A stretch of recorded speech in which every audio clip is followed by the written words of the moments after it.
Posso começar, Sérgio? Maravilha. Bom, então, muito boa noite a todas e a todos que vieram participar dessa atividade, que é uma palestra, uma conferência aqui do professor Alberto Vargas, da Universidade Católica Silva Rodrigues, do Instituto de Filosofia do Chile.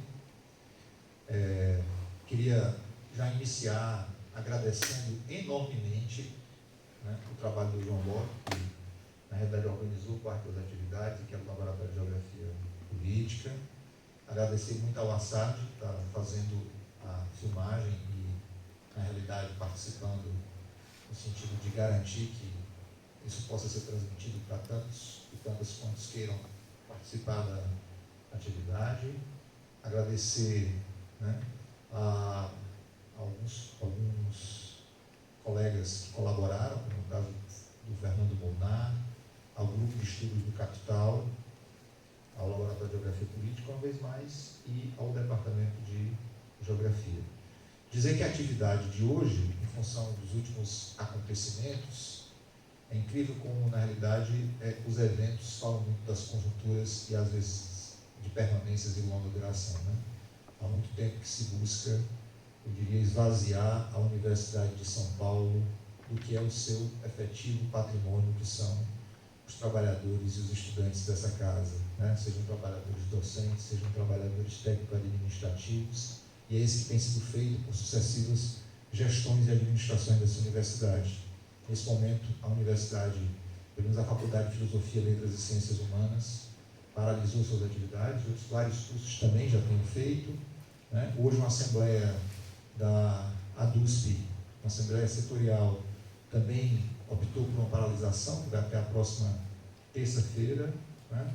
Então, queria dizer que essa é uma atividade do GEOPO, do GECA, do Departamento de Geografia, mas, nesse momento, é uma atividade da greve, né? E, nesse sentido, eu queria passar aqui a palavra, né, a Gabriela Fúria e aos estudantes para que possam, então, fazer uma fala inicial.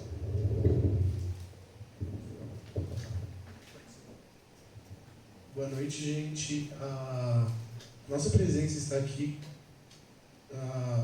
como forma de afirmar que essa atividade foi incorporada no calendário de greve do SEGE e que a nossa luta, nesse momento, é uma luta que vem da importância da reposição dos professores no nosso curso de Geografia, que chegou ao momento que tem a maior falta de professores na história e que é uma luta pela volta do gatilho automático, pela garantia de volta do oferecimento de várias disciplinas optativas e que não corra o risco de ter falta de professores em disciplinas obrigatórias também.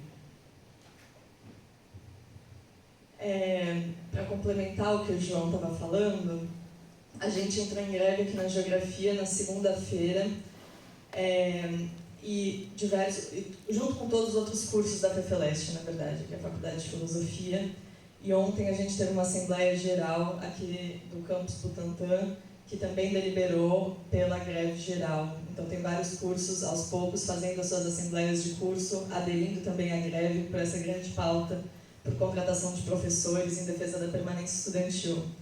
Aqui na Geografia a gente tem feito um debate bastante forte, que nem o João estava comentando, da centralidade da volta do gatilho automático de contratações, né? Isso foi uma grande vitória da greve de 2002, que foi uma greve aqui da FEFELESTE também. Muitos professores do nosso departamento entraram em concursos resultantes dessa greve, inclusive, e hoje a gente está com um número de professores que é muito similar ao de 2002, antes dessa greve, né? Então, acho que essa é a bandeira principal da nossa luta, além das contratações imediatas em regime de dedicação exclusiva de mais professores, e sempre vinculando a isso ao projeto mais de fundo que está posto na nossa universidade hoje, que é a forma como a universidade vem sendo privatizada pelas beiradas, né, sendo abocanhada pelo projeto do governador Tarcísio de Freitas, e colocando cada vez mais empresas dentro da universidade, reformulando os currículos, orientando eles para critérios de empreendedorismo, inovação, que não são parte da geografia que a gente quer fazer, né? Então, a gente tem de fato incentivado esse tipo de atividade, é uma alegria estar compondo aqui essa atividade como uma atividade de greve, porque acho que no final das contas é isso, né? A gente quer fazer mais geografia e não menos. O que a gente está aqui reivindicando é que a gente possa ter mais disciplinas que fazem mais sentido para a nossa formação, para que a gente possa sair daqui formado como geógrafos e geógrafos mais dispostos a estar no mundo, mais interessados em temas mais diversos, e com uma formação mais completa, de fato, né? Então, a gente queria saudar mesmo essa atividade, saudar o professor que está aqui convidado e, bom, dizer que a gente segue aí, né? Que a gente espera que tenham outras atividades parecidas com essa nos próximos dias, nas próximas semanas. E é isso, acho, gente. Bora pra cima. Espero que seja um ótimo debate aqui.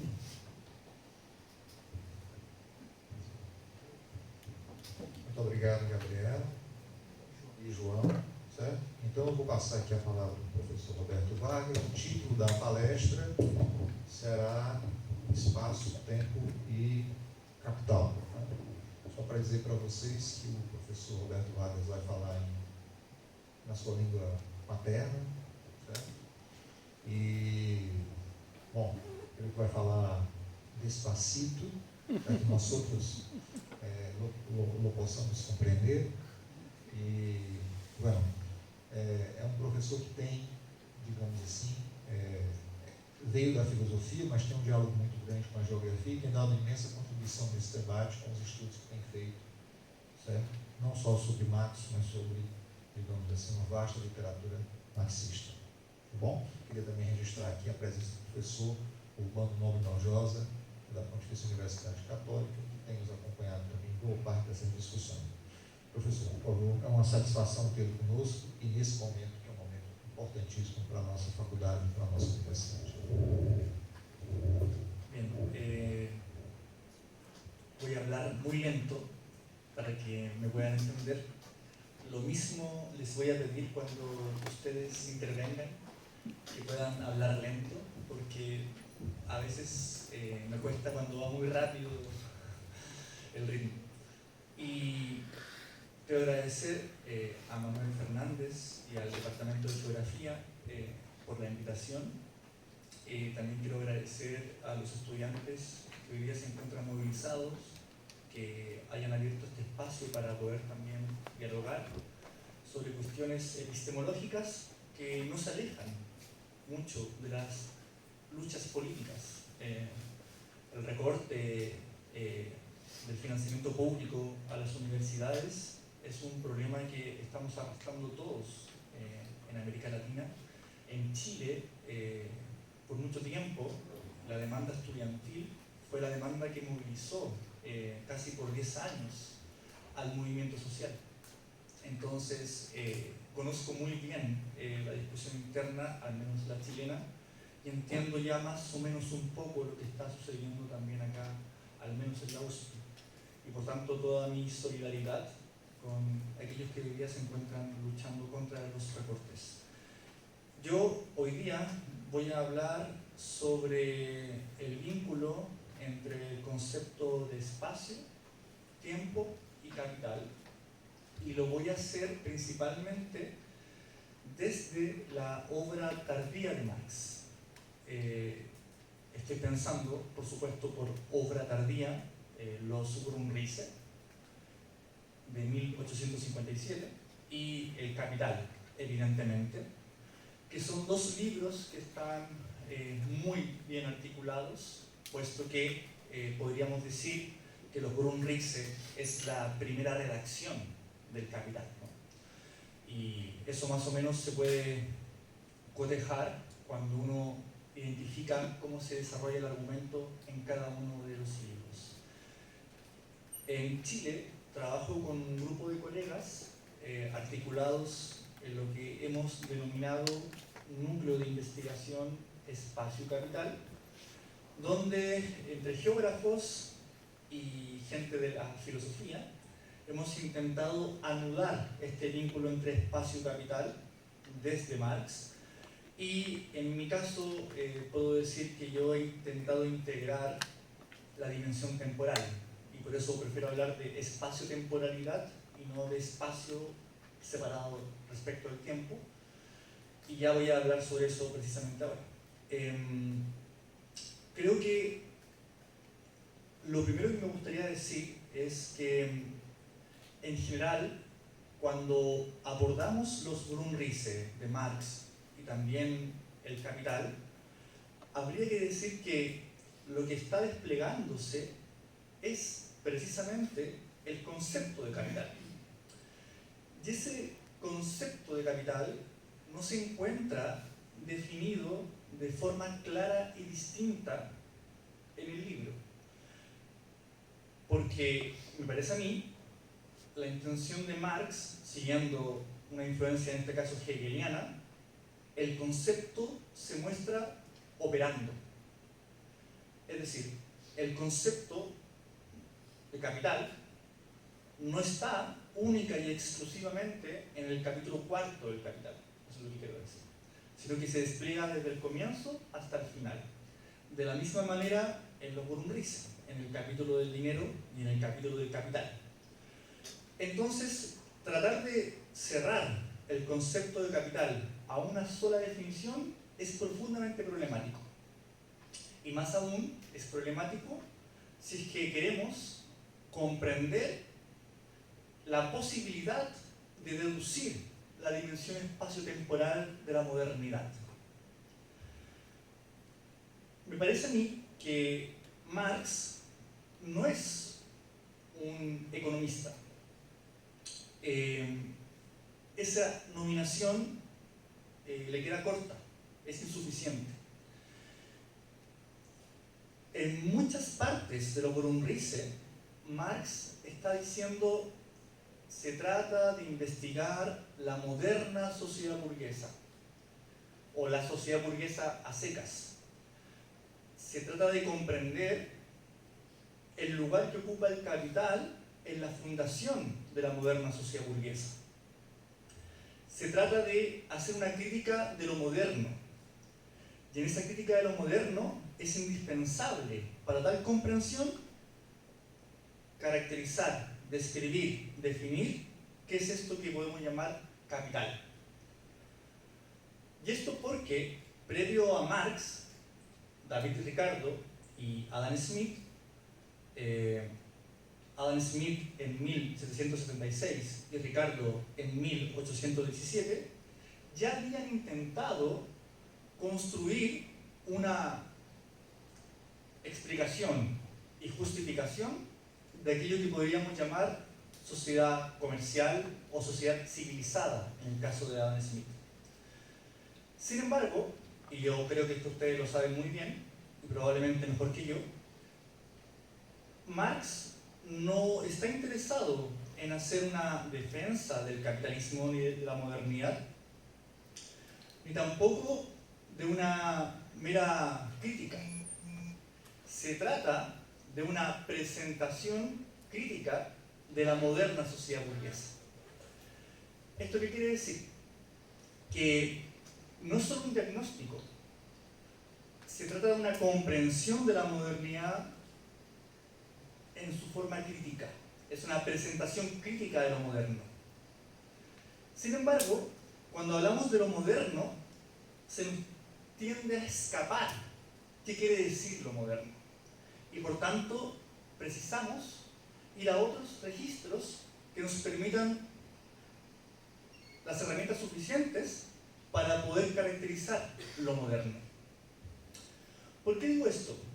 Porque si uno revisa con cuidado la riqueza de las naciones, el argumento epistemológico que recorre todo el libro es la idea que, en última instancia, la sociedad moderna ya estaba inscrita en el ser humano, en su origen.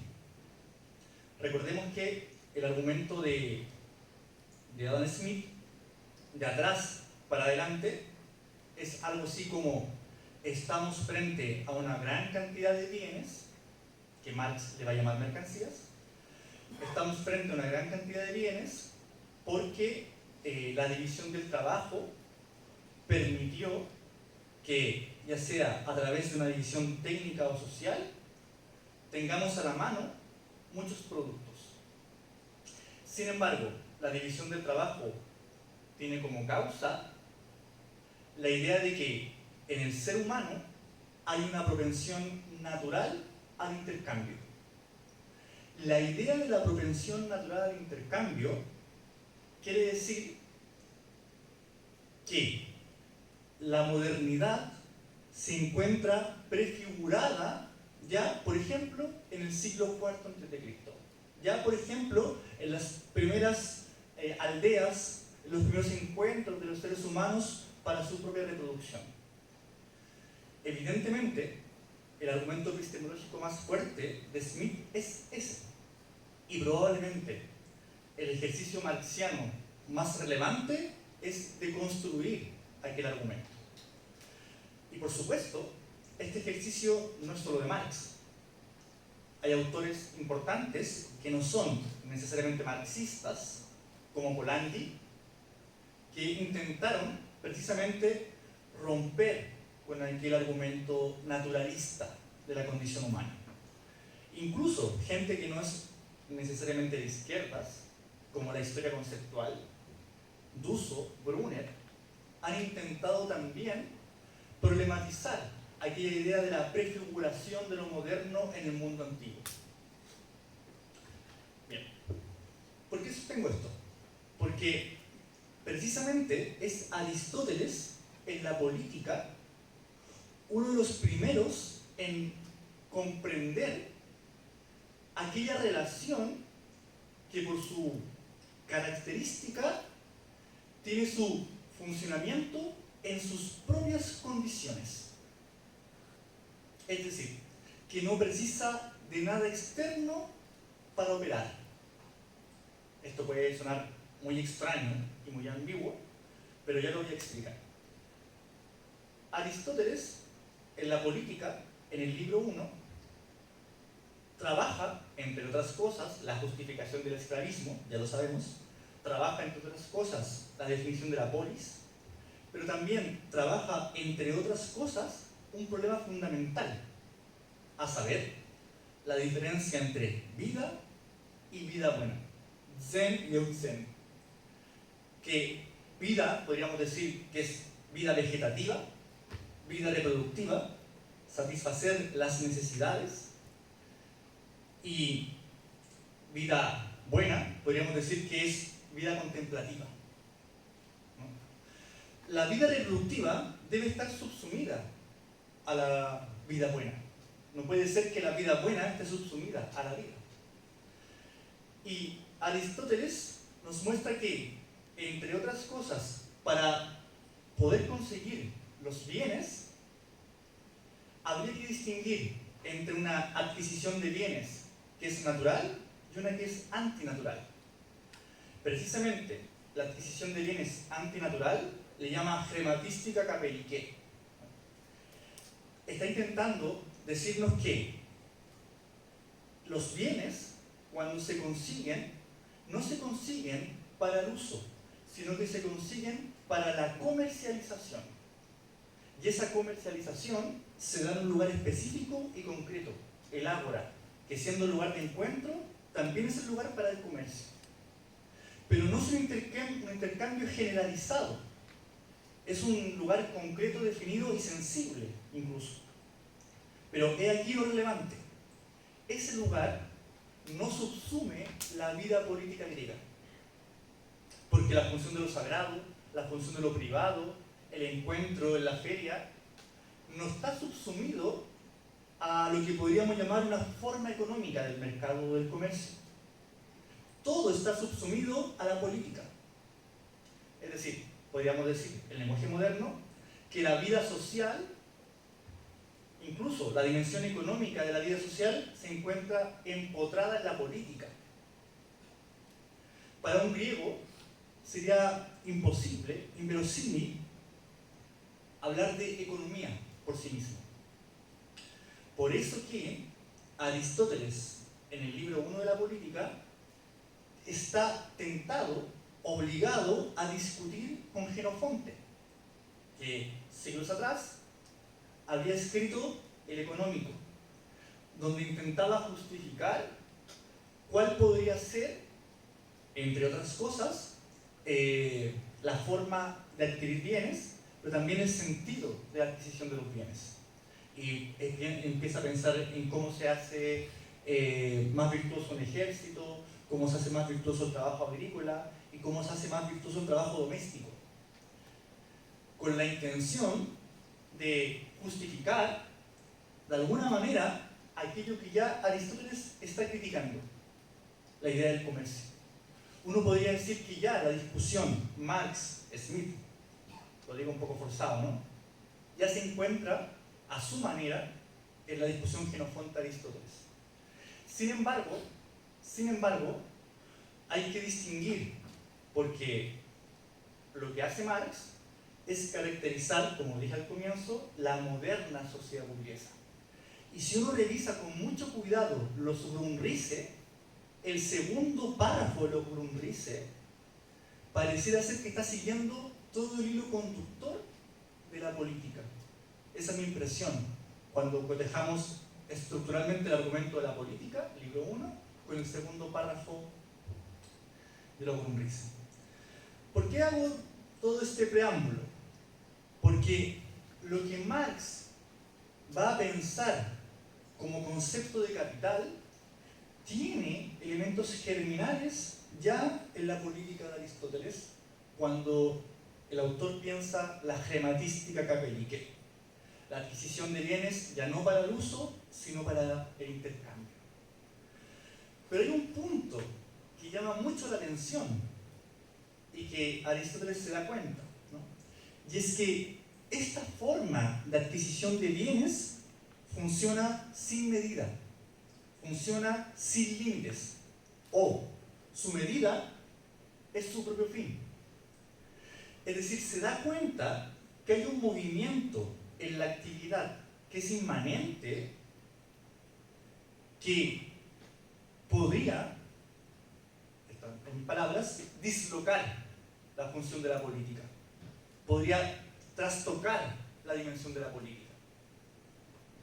Cuando Marx escribe El Capital y escribe los Grundrisse, como he dicho antes, está intentando desplegar de forma operativa el concepto de capital. Y seguramente lo han escuchado, lo han visto. En un momento, Marx, irónicamente, habla del concepto de valor, que el concepto de valor podríamos decir que es producto, evidentemente, ¿no?, del trabajo abstracto, un trabajo social, humano, que permite el proceso de mediación de todos los individuos modernos. Y Marx dice, el valor, y lo dice, insisto, irónicamente, es un sujeto automático. ¿Y qué quiere decir que sea un sujeto automático? Bueno, pareciera ser que la fórmula que está ocupando, la fórmula literaria, es la de un oxímoron. Es una contradicción en los términos sujeto automático, ¿no? Conciencia, pero sin vida. Una conciencia sin vida es una contradicción en los términos. Marx necesita utilizar un oxímoron, irónicamente, para caracterizar la forma de funcionamiento del concepto de capital. ¿Por qué? Porque una vez que empieza a operar la función del valor, esta función no precisa de algo externo fuera de ella. En sí misma encuentra las propias condiciones de su operatividad. Ustedes recordarán que la función lógica del concepto de capital es DM de prima, dinero, mercancía, dinero más. Me imagino que lo han escuchado. El DM de prima supone que hay dinero al inicio, mediado por una mercancía, y luego dinero más. Dinero al inicio y dinero al final, pero dinero acrecentado al final. Solo es posible esta relación porque en ambos lugares donde ubicamos el dinero hay una mercancía precisamente mediando. Pues bien, no quiero detenerme en esto porque sospecho que tal vez ya lo conocen. Pero este concepto de capital tiene características que, como he estado intentando justificar, ya se encuentran en la característica de la germatística capeliquea aristotélica. Pero hay una diferencia fundamental, y es que lo que está observando Marx es que ya no tenemos un mercado concreto ubicado un día a la semana, a cierta hora. No es un mercado concreto definido, sino que es un lugar que es abstracto, que no se reduce a una dimensión específica y cotidiana, que lo puede ser, pero no se reduce a ninguna de ellas. Entonces Marx está pensando un problema desde el único lugar posible, el lugar de la abstracción. No es posible hacer este ejercicio de comprensión de lo moderno si no abstraemos aquello que queremos mentar, que queremos pensar. Pues bien, este capital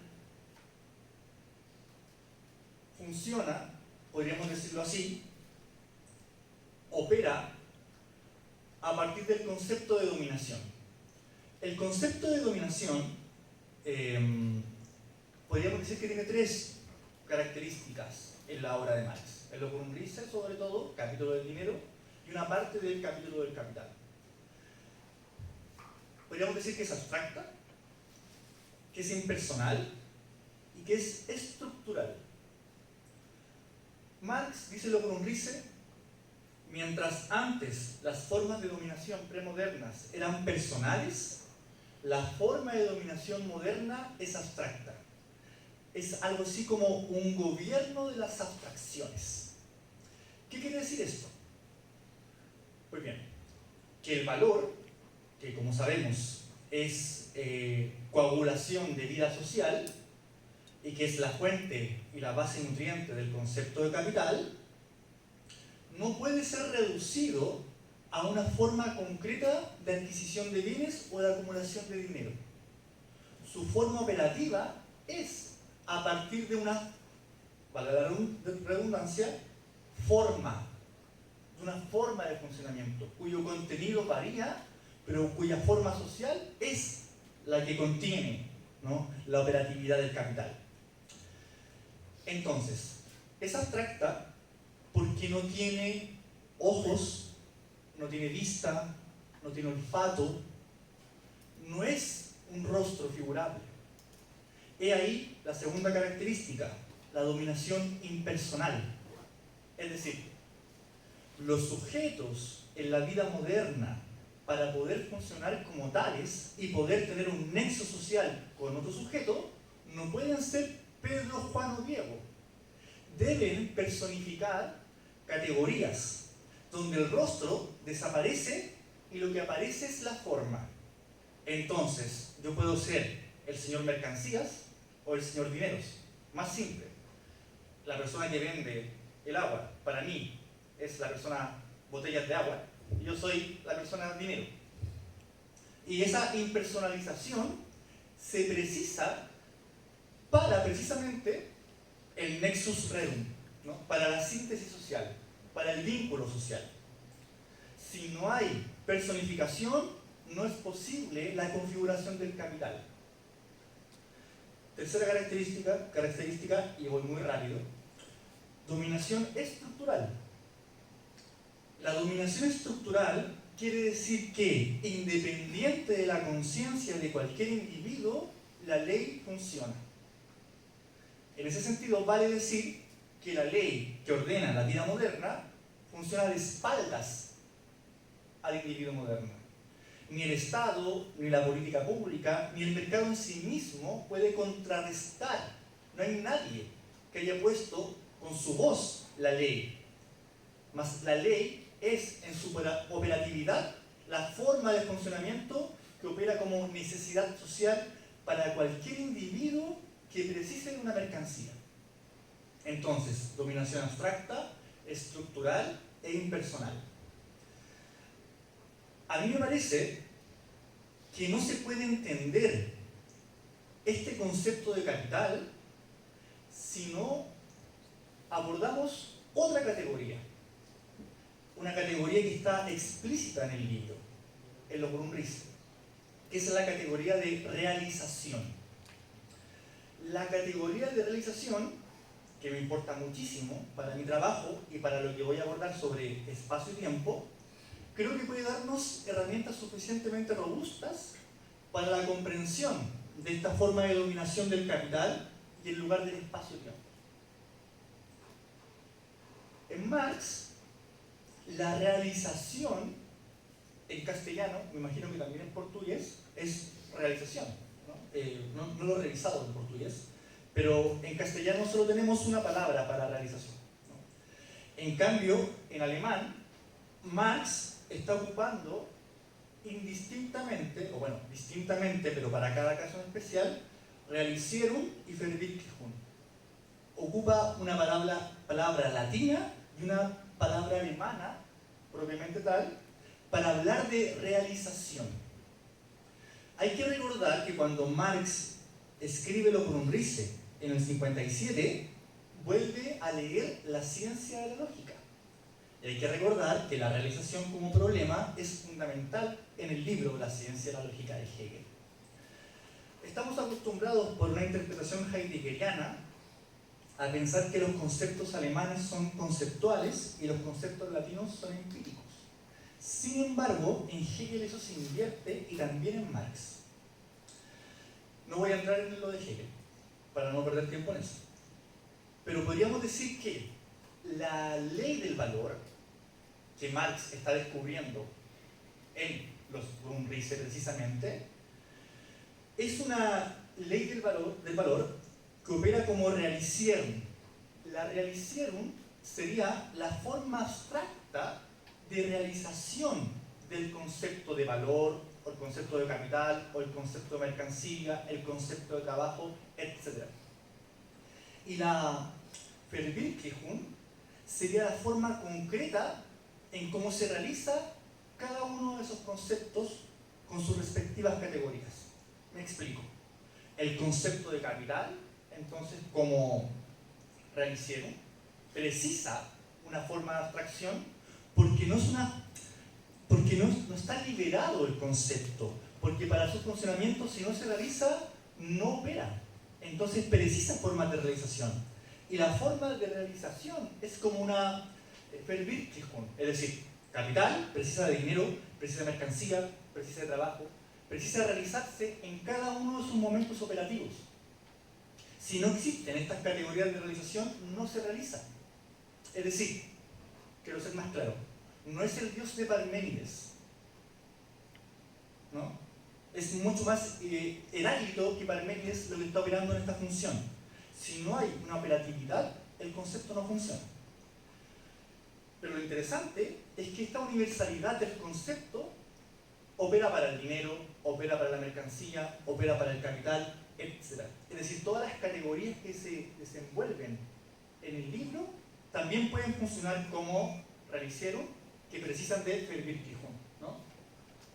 Como las distintas formas de operatividad y realización. Ya. ¿Por qué planteo este problema? Porque al decir que el concepto debe realizarse, lo que tenemos es un problema concreto, ¿no? Que es la forma de funcionamiento del concepto de capital, que ya sabemos hasta aquí es una abstracción, que opera en base a su propio funcionamiento, que le coloca sus propias condiciones, no requiere de nada externo para su funcionamiento. Uno podría preguntarse, ¿dónde está el concepto de espacio en Marx? El concepto de tiempo, si bien no es un tratado sobre el tiempo, sabemos de que el tiempo opera desde el comienzo en el libro, a propósito del tiempo socialmente necesario, que es un tiempo abstracto. Pero no hay una tópica sobre el tiempo. De la misma manera, tampoco hay una tópica sobre el espacio en el libro. Sin embargo, uno podría deducir un concepto de tiempo y un concepto de espacio a partir de los libros. De hecho, sin ir más allá, citando de memoria, ¿no? O recordando de memoria, Recuerden que Marx dice lo que un dice, toda economía es una economía del tiempo. Como el trabajo es movimiento, se puede cuantificar y su cuantificación es una magnitud. O cuando dice, también en lo que un dice, en el concepto de capital ya se encuentra el concepto de mercado mundial. Ya se encuentra la potencia del mercado mundial. Son afirmaciones que Marx construye a lo largo del libro, lo dice. Pero hay una parte que es fundamental, que es en el capítulo del capital, que Marx dice algo que llama muchísimo la atención, y sobre todo, creo yo, a los geógrafos, y mucho menos a los arquitectos, pero sobre todo a los geógrafos. Marx dice que el tiempo tiende a aniquilar el espacio. Vernichtung ocupar, ¿no? El tiempo aniquila el espacio. Cuando Marx dice que el tiempo aniquila el espacio, eso evidentemente es un problema, porque lo real, concreto, material, el espacio no es destruido. Pero sin embargo, Marx ocupa la palabra aniquilación, que es destrucción. Sobre esto, distintos filósofos y geógrafos han discutido la trascendencia de esta afirmación epistemológica, que es muy útil para entender la circulación, ¿no? Pero me pasa a mí, cuando leo a Tomba o Tombazos o distintos teóricos del tiempo en Marx, veo que tienden a olvidar la dimensión espacial de esa relación. Y creo que eso es problemático. Mientras algunos han centrado sobre todo en la idea de tiempo, otros han centrado sobre todo en la idea de espacio al momento de leer a Marx. Probablemente el autor que ha abordado de mejor forma la dimensión espacio-temporal es Henri Lefebvre, o Lefebvre, probablemente, ¿no? En la producción del espacio, en ritmo-análisis, ¿no? En la sociedad urbana, la arquitectura del placer, en fin, entre otros. Pero cuando hacemos este ejercicio de cartografiar lo que se ha hecho sobre el espacio y el tiempo en Marx, pareciera ser que hay un problema, que no logramos derivar del concepto de capital el espacio y el tiempo, y que es lo que yo quiero sostener y argumentar. ¿Por qué? David Harvey, cuando aborda el problema de la aniquilación del espacio por medio del tiempo, deduce que el capital está en el espacio y que está en el tiempo. Suponer que el capital está en el espacio y está en el tiempo es problemático, porque nos coloca una idea de espacio y una idea de temporalidad que nos aleja de la dimensión abstracta que configura el mercado mundial para todos los individuos que participan de la mediación de mercancías. Lo que yo diría es que no es que el capital esté en el espacio y en el tiempo, sino que el capital produce la espacio-temporalidad en la que se mueve. Precisamente, esto lo digo como una derivación del concepto de capital, que tiene su operatividad en sus propias condiciones, y que ya Aristóteles había caracterizado como germatística capilítica. Entonces, ¿cómo puedo justificar esto? Alfred Sonrettel, en un libro que se llama Trabajo Manual y Trabajo Intelectual, es un libro muy importante de la primera mitad del siglo XX, pero que se publica en la segunda mitad del siglo XX, trabaja el concepto de abstracción real, que, como es sabido, el concepto de abstracción real no existe como categoría en Marx, existe como concepto, es decir, no está explícito. Sin embargo, lo que yo he intentado mostrar acá es que el concepto de realización, la unidad Verwirklichung Realisierung, es la abstracción real. Porque si el capital no se realiza, no opera. Recordemos que, precisamente, ya Aristóteles lo descubrió, pero aparece en la filosofía, y es el problema de la filosofía, el capital no es un concepto cualquiera, no es el concepto de botella, de cuaderno, de lentes, no es una abstracción mental. ¿no? Que es una capacidad estrictamente humana de universalizar y captar la esencia, ¿no? Sino que es un concepto que solo funciona en su operatividad. Y en este caso su operatividad es su realización. Y en este caso sería el intercambio de mercancías. Es decir, para Sonretel hay realización del capital cuando hay un proceso de intercambio. Tesis de Sonretel. Esta tesis, que ha sido muy importante para el diálogo filosófico, tiene un problema que ya, entre otros, autores como Ansel Hape y compañía han identificado. Y es que Sonretel cree que solamente en el ámbito del intercambio es donde se realiza el capital. Y con ello pareciera ser que olvida la dimensión de la producción en mayúscula, que es precisamente el argumento más fuerte de Marx en la introducción a la burguesía. Esta distinción entre producción en general y producción en particular.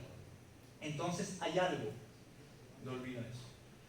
Sin embargo, a mí me parece que es importante rescatar que Sonretel, más allá de este problema, dice: el capital se realiza siempre en una espacio-temporalidad. Y lo dice después de definir la expresión real. No sé si lo tengo acá a mano. Dice, lo voy a leer, ¿no? Dice,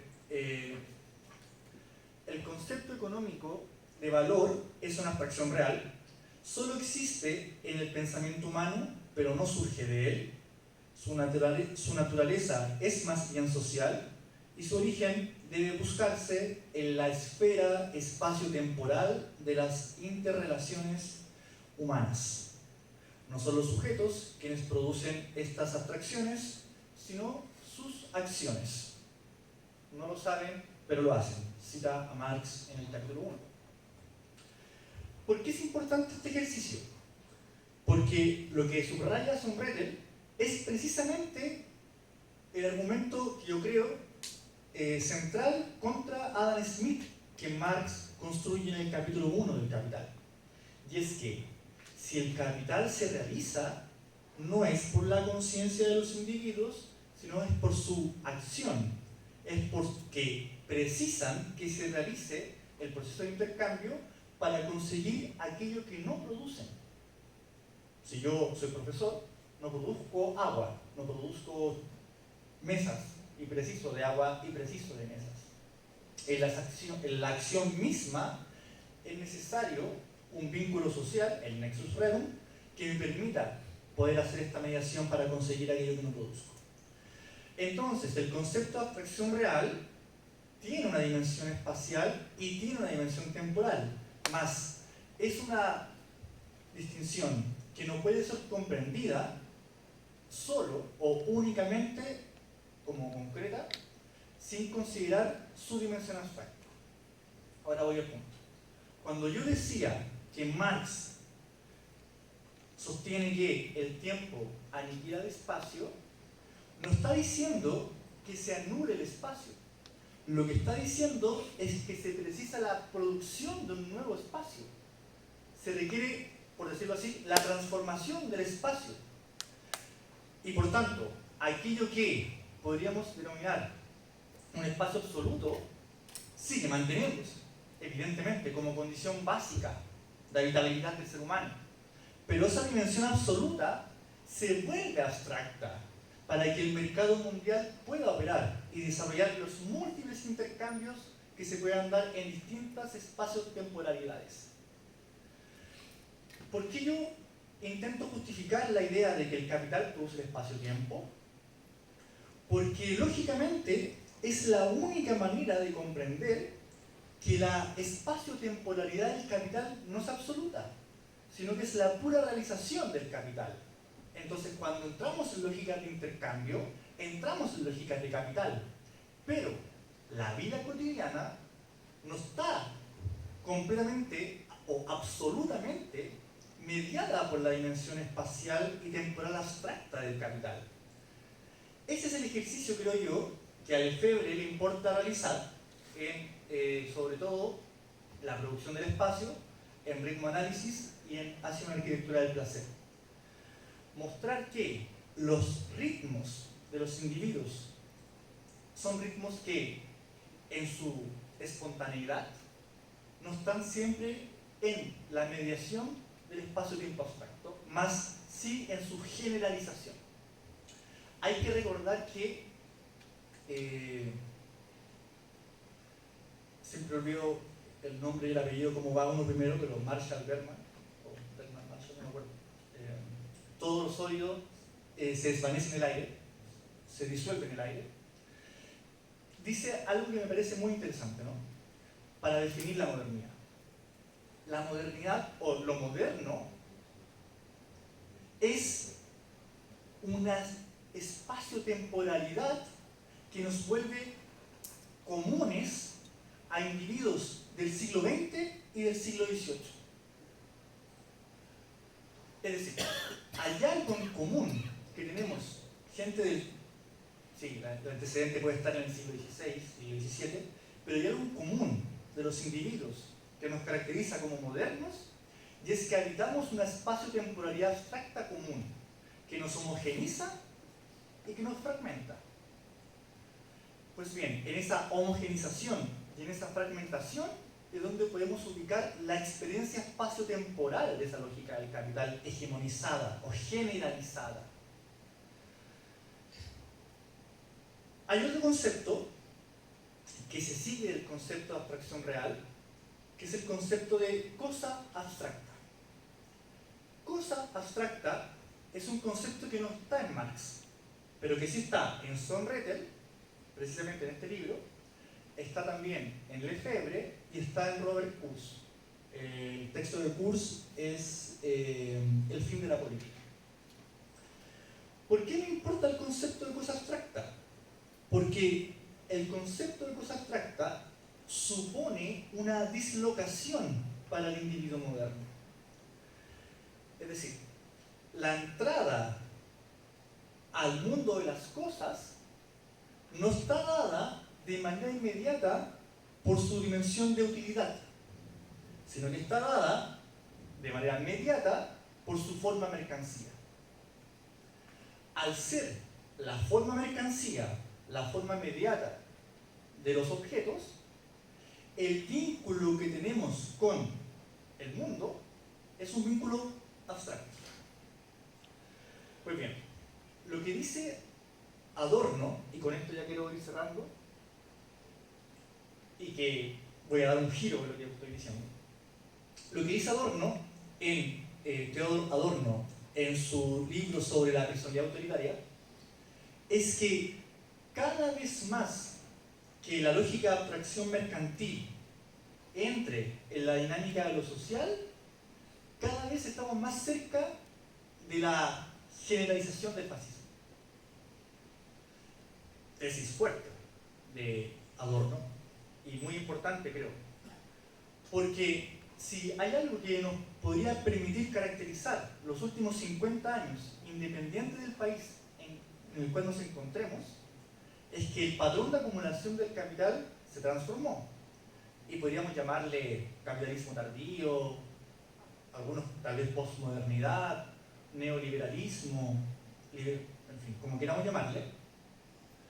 Pero si hay algo importante que podríamos decir que caracteriza a estos últimos 60 años, es que la relación del capital produciendo espacio-temporalidad y su mundo se transformó.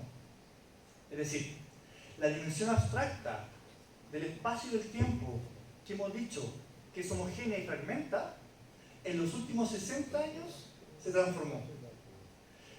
Y esa transformación, se lo digo muy en breve, es la irracionalidad del capital en el espacio y la irracionalidad del capital acelerando el tiempo. Los ejemplos más sencillos y concretos es, por ejemplo, cuando Lefebvre dice la ciudad se acabó, ya no hay ciudad. Se acabó la ciudad en el sentido de cómo habíamos entendido la ciudad antigua. Si en la ciudad antigua aún había lugar para el encuentro, cuando aún había lugar para que lo sagrado, lo profano, el mercado, la vida política se articularan, podemos decir que lo que caracterizaría a lo que él llama sociedad burocrática de consumo dirigido es que ya no hay un lugar de encuentro que articule todo lo que está separado. Por esa razón puede ser que un individuo capitalista, persona en este caso, presentando o personificando una forma social, pueda, solo por inversión, ocupar un espacio. Y en ese espacio instalar un edificio. Y ese edificio que no dialogue con nada que está vinculando. No dialogue con la plaza, no dialogue con la avenida, no dialogue, en el fondo, con la vida cotidiana.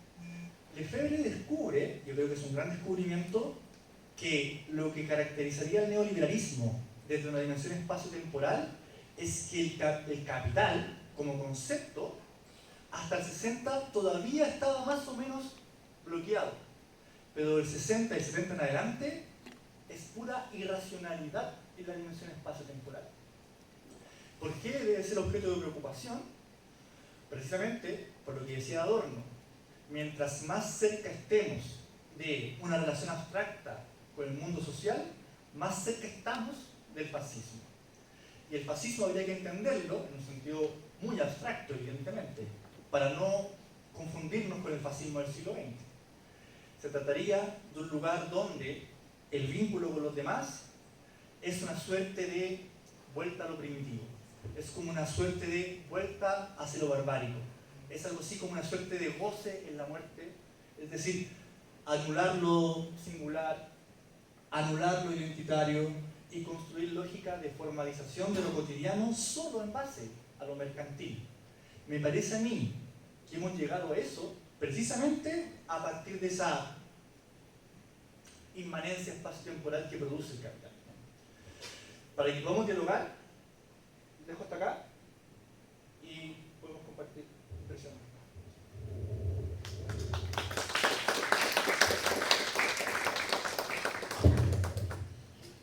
Muito obrigado, Roberto Vargas. Eu acho que você levantou questões que são muito, muito interessantes e que quer lembrar, na realidade, uma discussão feita por David Harvey e pelo Newton Santos, de modo diferente, mas existe um texto do David Harvey, que eu acho que muitos que aqui estão conhecem, chamado Espaço como Palavra-Chave, né?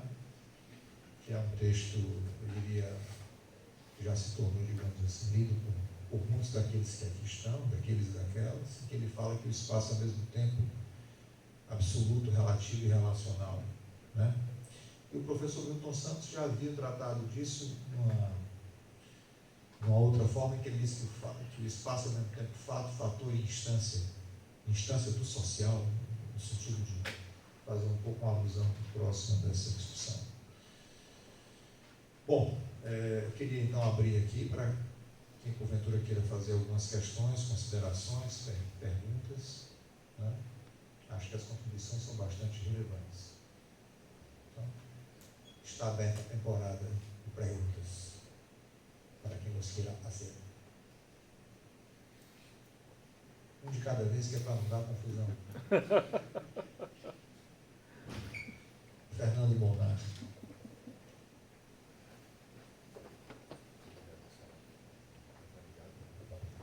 Tá. Ouvindo direitinho? Tá. Professor, muito obrigado pela fala, foi fantástico, foi muito boa. Ah, desculpa, eu vou só pedir uma coisa para você. É que nós estamos sendo, eu diria, filmados. Talvez fosse bom que você pudesse vir até aqui, certo? E falar um pouco. Por favor, é para que as outras pessoas O constrangimento é sempre maior. A possibilidade de... Eu lhe agradeço muito. E peço que os demais também, em poder, o façam. Claro, se não ficarem constrangidos, como disse agora há pouco. Boa noite, pessoal. Professor, eu estou começando a ler o Zonreto agora, é um autor que me interessa bastante e eu tenho muitas dúvidas, algumas coisas que eu ainda preciso aprofundar mais. Mas tem um debate dele com o Marcuse, que é algo que me interessa particularmente. Marcuse, desde a década de 40, quando começa a estudar mais a história da ciência, história e filosofia da ciência, ele vai trabalhar com a noção de conceitos puros. Como é que esses conceitos puros são apropriados pelo capitalismo para se transformar em tecnologia, ou inicialmente técnica, e depois ele abandona a noção de técnica e começa a trabalhar só com tecnologia. Só que isso nunca ficou claro como acontece justamente essa realização desses conceitos puros. E eu sempre tive a impressão de que o Zon Hettel, quando vai trabalhar com a noção de abstração real, ele consegue dar conta um pouco melhor disso.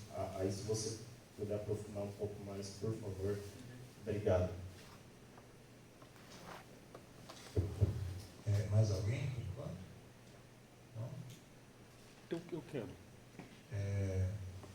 Urbano Nojosa, por favor, professor Urbano.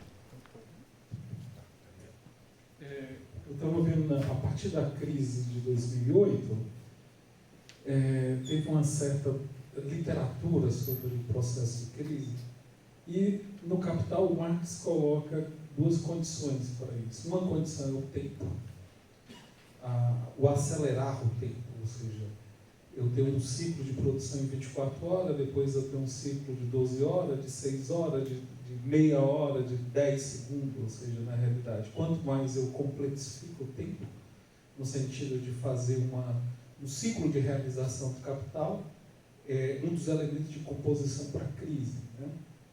E o segundo elemento que ele estabelece é o processo do transporte e da comunicação, né? Então, um pouco essa tríade: o acelerado tempo, o acelerado próprio tempo pelos processos de comunicação real, em tempo real, né? Ou seja, nos ambientes de troca, né? Eu lembro que na Bolsa de Valor tem um delay entre o pregão e as máquinas de 10 segundos, e isso é decisivo para dizer se compra ou vende ou se fecha ou não, né?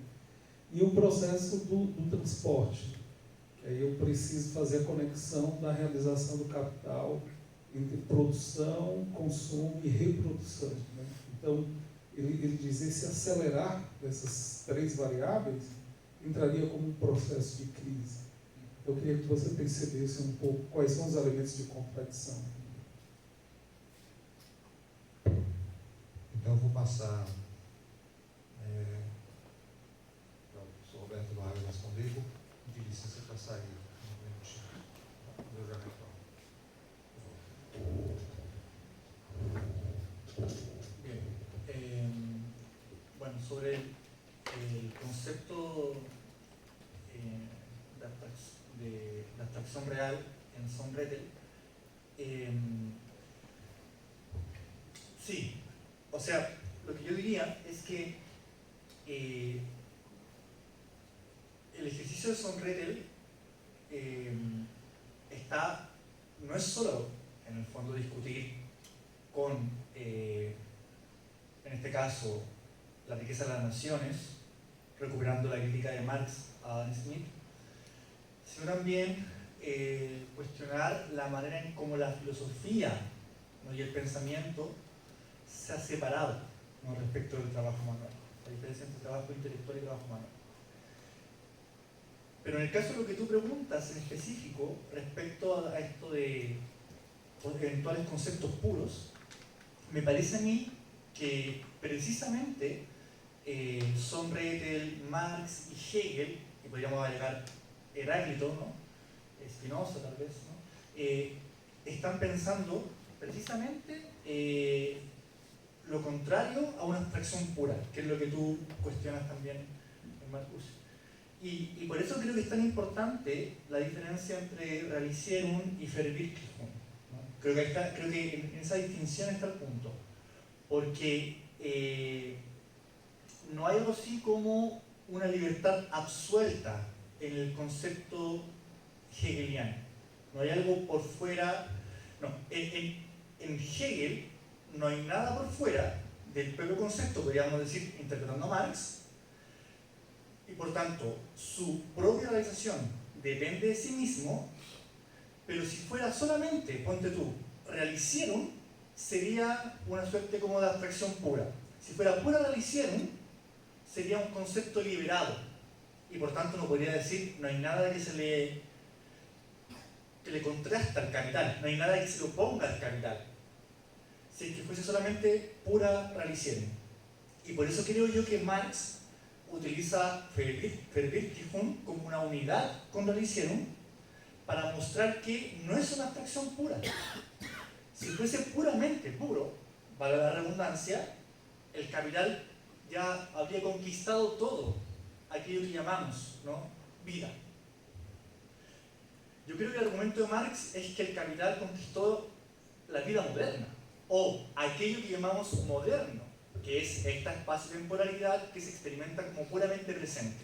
Entonces sí, la abstracción pura no existe, sino que existe como pura realización, y esa realización es el sujeto, sí, de lo moderno, es el sujeto de lo espacio-temporal moderno. Más, no sé si va por ahí la pregunta, ¿no? Pero entonces, no hay nada en lo moderno que se haya antepuesto a este concepto de capital. Bueno, yo creo que Jameson y Kurz, ya que lo hemos mencionado, dirían que no. Lefebvre, me cuesta más en este caso posicionar a Lefebvre, ¿no? Pero probablemente no. ¿Por qué? Porque no habría nada que se le hubiese puesto a la forma moderna de producción de mercancía. En el caso de Jameson, el socialismo no lo habría sido porque no logró protagonizar o contrastar o colocar un límite a la lógica del capital. Y en el caso de Kurz, un argumento más epistemológico, es porque las categorías con las cuales funcionó el socialismo moderno eran categorías capitalistas: trabajo abstracto, dinero, mercancía. Entonces ni con Jameson ni con Kurz, que son autores que no dialogan, yo diría que no dialogan, sin embargo encontramos un argumento similar: no hay nada de lo moderno que no sea capital, ¿sí? Y por tanto, claro, pero eso no quiere decir que el capital sea una abstracción pura. ¿Por qué digo esto? Y esto es importante, creo yo, porque estamos en la nueva lectura de Marx, de la teoría forma-valor, la dialéctica sistemática, el grupo Crisis, la nueva lectura de Marx. Uno podría pensar que el concepto de capital que construyen es de abstracción pura. Sin embargo, bueno, tal vez en Kurz hay algo de eso. Sin embargo, uno podría decir que, siguiendo al menos esta interpretación de Marx pasado por la obra de Hegel, no es posible tal cosa. El capital tiene momentos espacio-temporales concretos de definición que dependen de una dimensión abstracta, es cierto, pero la vida cotidiana no está subsumida. Puede estarlo al límite, pero no está subsumida. ¿Por qué digo esto? Porque Marx es muy cuidadoso al decir que no se trata de la conciencia, sino que se trata de las acciones. Y por tanto, como se trata de las acciones, se trata solamente de la necesidad social. No es que el capital haya colonizado la subjetividad. No. Tal vez la ha modelado en las acciones, pero no la subjetividad. ¿Por qué digo esto? Porque en Marx, uno podría decir que la objetividad social, que es la objetividad del capital, de la mercancía, del dinero, del trabajo, impele para el sujeto una subjetivación social. Y por tanto, sujeto, subjetivación y objetivación se identifican. Pero solo se identifican en el proceso de personificar categorías. Es decir, al momento de comprar una mercancía. No a modo de vida social dominante. Yo creo que Marx deja abierta esa puerta porque sabe muy bien que si identifica el proceso de dominación en términos de conciencia, cae en el argumento de Adam Smith. Y por tanto no hay vuelta atrás. Por eso es que el concepto no puede ser abstracción pura. Tiene que ser abstracción real. Si no es abstracción real, bueno, no hay nada que hacer, digamos, ¿no? Es solo capital. ¿Sí? Y respecto a las transformaciones, a propósito de las crisis,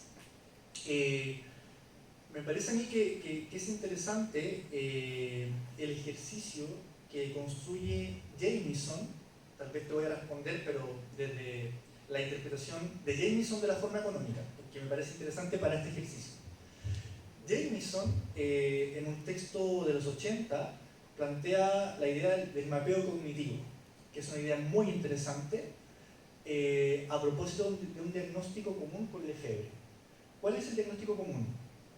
Es que en la década del 70 en adelante, con la explosión de la nueva forma de acumulación de capital, se pierde el punto de inteligibilidad que tiene el individuo. Jamieson y también Lefebvre en este caso estoy hablando de Lefebvre de la sociedad urbana, de la revolución urbana, perdón, y Jamieson de mapeo cognitivo, van a encontrar similitudes en la idea de cómo el capital, a partir de sus distintos patrones de acumulación, configura la forma cultural. En el caso de Jamieson, nos va a decir, en el capitalismo del siglo XIX, todavía el sujeto puede hacer más o menos inteligible lo universal y lo particular. Todavía se puede hacer ese vínculo. Sin embargo, ya pasando el desarrollismo con el neoliberalismo, lo que hay es una pérdida de inteligibilidad que permita hacer articular lo universal con lo particular. No está dado sensiblemente ese paso. Entonces,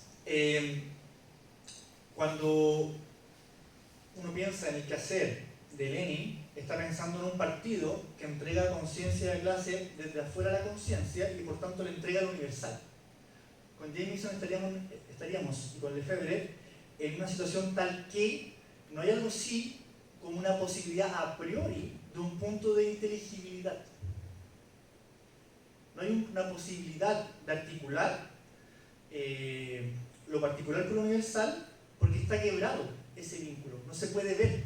Entonces uno podría decir, tal vez los textos de Harvey, ¿no? y las cartografías del valor, el movimiento del valor, podrían representar, ¿no?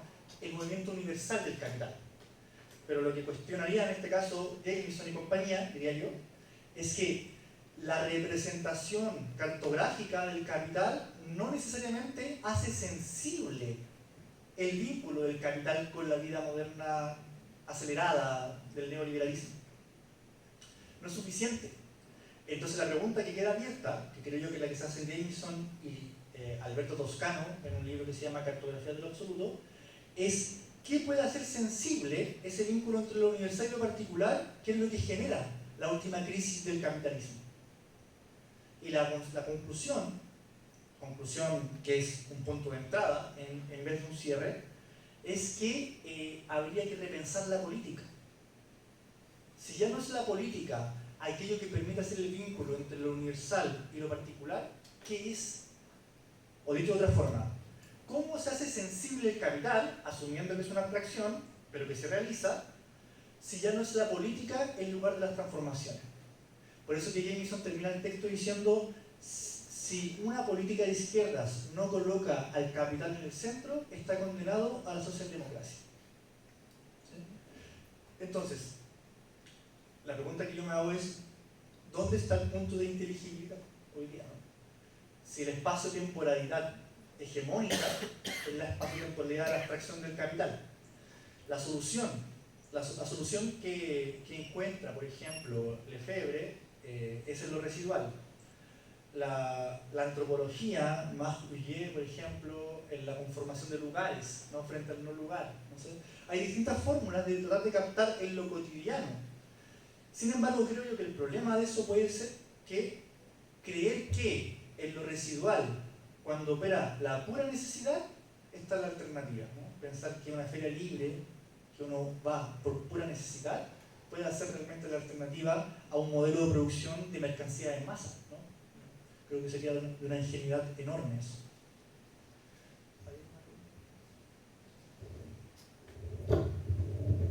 Mais alguma pergunta? Tem perguntas no YouTube. Eu posso... Aqui, ó. Há perguntas que estão sendo feitas no YouTube. Então, eu vou solicitar só que o Fernando Molnar, mais uma Microfone. vez, digamos assim, aqui de frente para as câmeras, caso possa fazê-lo.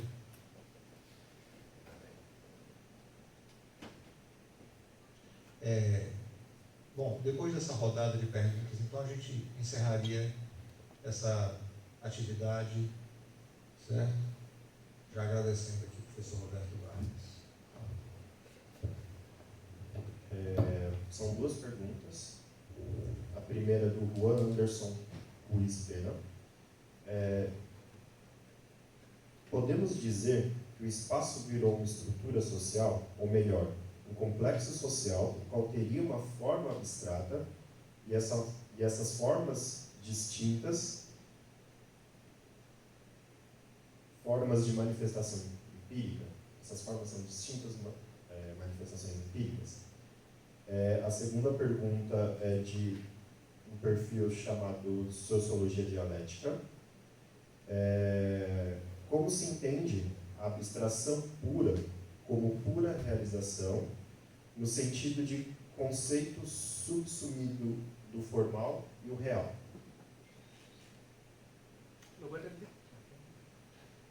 Como se entende a abstração pura como pura realização, no sentido do conceito de subsunção do formal ao real?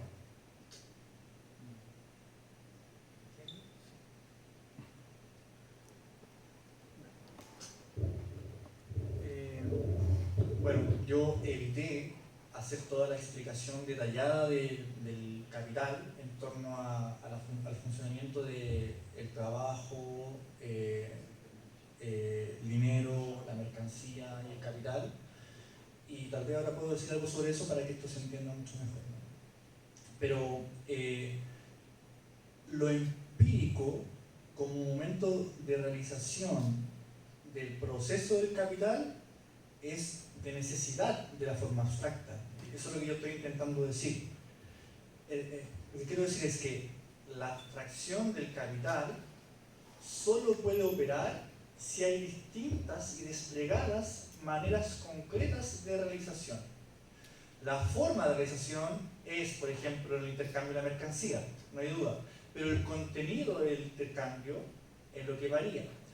Entonces, lo empírico es de pura necesidad, pero esa pura necesidad, para que sea útil, antes tiene que ser cosa abstracta, es lo que hemos dicho nosotros, es lo que he querido yo decir. Entonces, la relación experiencial que se da con las cosas útiles es siempre antes una relación con cosas abstractas. Y esa relación con cosas abstractas supone una dislocación para el sujeto. ¿Y cuál es la dislocación? La subsunción de la vida social a una forma económica generalizada. Entonces, si entiendo bien la pregunta número 1, lo que yo diría es que si no se da tal condición empírica, que en última instancia no es la finalidad del capital, no habría capital. Es paradójico. Es decir, solo porque en ese acto empírico de realización de la mercancía, que es en última instancia para el uso, pero que su finalidad está dada por el intercambio, si no se da tal registro que es empírico, no hay capital. Entonces, la función empírica es fundamental, pero no podemos hacer una entrada al problema desde lo empírico. Es ahí, creo yo, porque Marx dice en un momento están los valores de uso y están los valores y los valores de cambio como expresión del valor, pero yo no me voy a hacer cargo del valor de uso, porque el valor de uso no es el problema. El valor de uso sería el problema en una sociedad donde la comercialización de los bienes no se haya generalizado. Entonces la dimensión empírica, que es fundamental, sin embargo no puede confundirnos, por decirlo así, ¿no? Y respecto de la abstracción real que se vuelve una pura realización, yo diría que creo que estoy diciendo lo contrario, ¿no? Precisamente lo contrario. No puede haber abstracción pura, porque si hay abstracción pura, estamos pensando, por ejemplo, el concepto de Dios aristotélico, estamos pensando el concepto de Dios de Parménides. En Hegel, no es que los dioses se hayan muerto o se hayan ido, como en Nietzsche. En Hegel los dioses están secularizados y están ahí con nosotros, ¿no? Entonces, no es una pura realización, es una realización que tiene que concretizarse y que en la vida secular moderna la figura de esa realización es el capital, lo que diría Marx, ¿no? Y por tanto, sí, pero formalmente puede ser el patriarcado, puede ser el racismo, puede ser el hombre blanco, lo que quieran, como forma, pero en Marx sería el capital. Entonces no puede ser abstracción pura, porque si es abstracción pura, lo que queda como consecuencia es que has anulado la discusión acerca de la naturaleza humana, que es el gran problema en el cual nos envuelve Smith cuando explica la sociedad civilizada. Por eso que yo estaría en contra, si es que entendí bien la pregunta, de que una abstracción pura, de que una abstracción real, como el concepto de capital, sea una pura realización. Y es más, no puede serlo, porque en la vida cotidiana hay relaciones que exceden la mera realización del intercambio. El problema está en que sabemos que esas meras formas son residuales, y lo que queda, y lo que ha quedado para la teoría crítica, probablemente he ahí su pesimismo, es que lo que queda para pensar es precisamente esas formas residuales. Sin embargo, lo que yo creo es que habría que pensar dónde se corta la realización del capital. Y esto para cerrar polemizando. ¿Se corta dentro de la lógica del capital o se corta fuera de la lógica del capital? Es decir, ¿se corta dentro del espacio-temporalidad del capital o se corta contraponiéndole una espacio-temporalidad al capital? Lo que yo creo es que el capital no se corta desde adentro. Y ahí hay un debate con Lukács, que es el debate que abre Poston, ¿no? ¿Será que Lukács, cuando contrapone capital contra trabajo, lo que está diciendo es que existe un trabajo liberado y que por tanto que no esté subsumido a lógicas de capital? ¿Qué dice Poston frente a eso? Bueno, dice, pensar que el trabajo se puede oponer al capital y subsumir al capital es no entender la configuración de lo moderno. Él dice, no queremos un trabajo liberado porque no existe, eso ya es una contradicción en los términos, sino una sociedad donde no exista trabajo. Y ahí está el vínculo de Poston con Hus, creo yo, por lo menos con la gente de la crítica del valor y compañía, ¿no? Entonces, hay un punto importante porque nos abre la pregunta acerca de, bueno, si se le contrapone al capital algo de su inmanencia o desde su exterioridad. ¿Cuál es el problema a resolver? El problema a resolver es que si pensamos que es una abstracción pura o una pura realización, no hay nada que se le contraponga, ni por fuera ni por dentro. Está dado. Por eso que creo que lo que quiero dejar abierto es que hay que pensar si es que se le puede hacer desde adentro o desde afuera, pero si es desde adentro no puede ser bajo la fórmula Lukács, es decir, no puede ser desde el trabajo. Y eso ya es un problema para toda la política marxista del siglo XX. Es solo el trabajo, ¿no? O solo desde ahí, la contraposición al capital.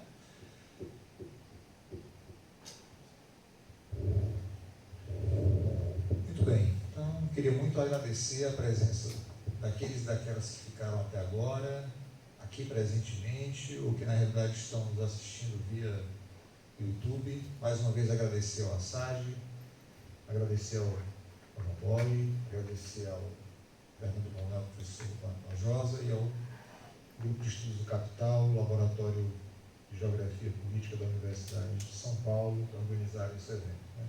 Tinha esquecido aqui também do Igor Carlos, que é outro que colaborou com, digamos assim, a realização desse evento. Agradecer ao professor Roberto Vargas e as contribuições que ele deu para esse debate, que considero que são, digamos assim, fundamentais para o que nós vimos pensando. Inclusive, isso reforça uma coisa que tem sido objeto das minhas investigações: a inseparabilidade da relação entre a história da geografia e a geografia histórica do capitalismo.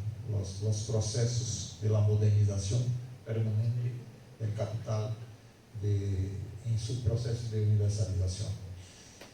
Então, mais uma vez, muito obrigado e, portanto, nos encontramos, eu diria, nesse momento, paralisados, e espero que a Universidade de São Paulo possa dar passos significativos no sentido de lutar contra a lógica de privatização, de esvaziamento, contra a perspectiva do empreendedorismo ou da inovação, que, de certa forma, tem como pressuposto fundamental alimentar o capital financeiro e a lógica corporativa, que é contra o que nós lutamos, né?